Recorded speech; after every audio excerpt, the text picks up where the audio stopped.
I tell you, I have been trying to shake that comparison my entire career. Why you thought that Paul Rudd and Nick Jonas were perfect for these roles? Because they're very different people. Paul is, I think, an actor who really wants to be a rock star. But has the capacity to really be a rock star. And I think that Nick is a rock star who kind of wants to be an actor. And that it's fun to get people on camera who want to do something different from what they normally do in life.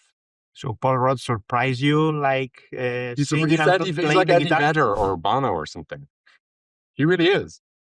He's got rock star swagger. Put a leather jacket, a pair of sunglasses on him. John Carney, the director, just said that just compare you, Paul, with Bono. Oh, I tell you, I have been trying to shake that comparison my entire career. Is there a rock star there? What do you think, Nick? I think so. I look at Paul and I'm like, that's Bono. It's reincarnated, or not reincarnated, but reimagined. His real name's Paul. Is it really? Paul Houston. Yeah, yeah. Would you trade movie star for rock star? Would I trade it? Yeah. I always thought being a rock star or a musician was the number one thing. That would be the number one thing to be. I just think like the expression, what you could write, what you can do, would be so, and you don't have to shave if you don't want to. It's not that way with acting. Just the shaving every day. If you have to go to set and get over, and sometimes even at lunch, you come back and it's like, you need to shave again.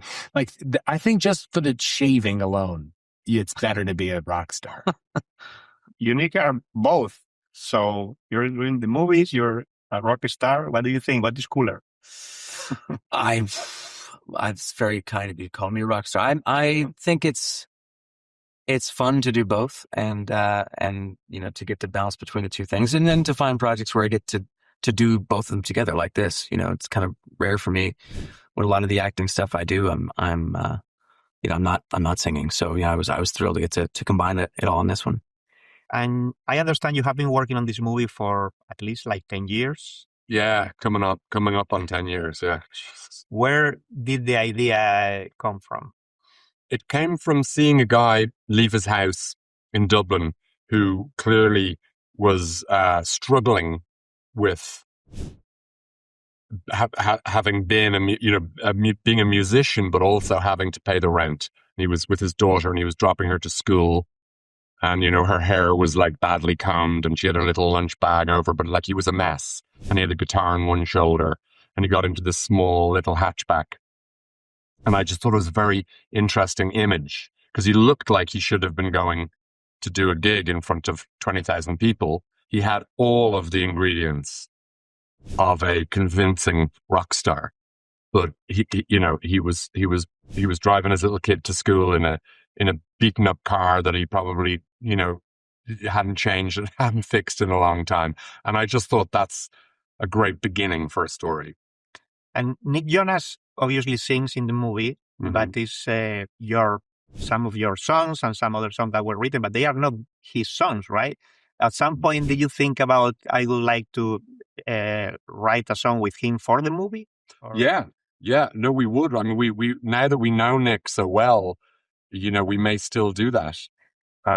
Myself and Nick have been threatening to kind of come up with some ideas together. He's a really good songwriter, and it's nice to work with him. We did mess around a little bit with guitars and pianos. He's a nice person to be in the room with. But we had the songs before. You're going to have the songs before the movie. So they were kind of done by the time Nick came on board. Maybe you three with Paul can form a band. Yeah, exactly. How much do you think that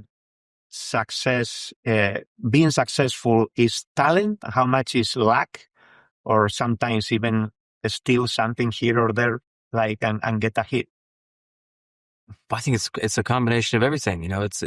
You have to work hard and have some, sort of base level of talent, but without all the stars aligning and a lot of people lifting you up and helping you get better each day and giving you opportunities.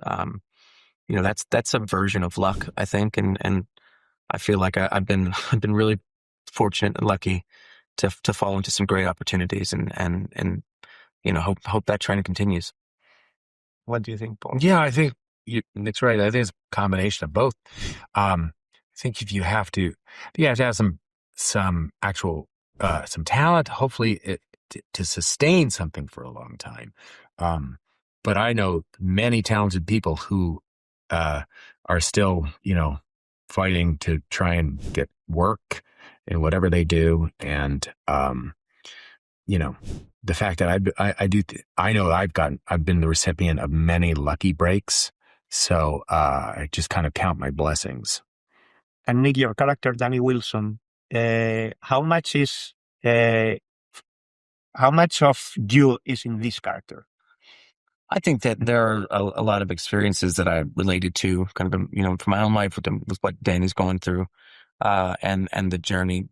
The biggest being just, can you look in the mirror and be satisfied with who you are as a person? More than the song or his fame and these other things, I think what he's really dealing with is, crisis of identity. Who am I at the end of the day? And through these experiences, I think he has to figure it out pretty quick because, he's met with some tough questions. And at different points in my life and career, I've wondered what's next and balance the ambition versus my desire to be present with my family and my friends. And sometimes you gotta, find a way to choose that thing because it's the thing that's going to make you happiest.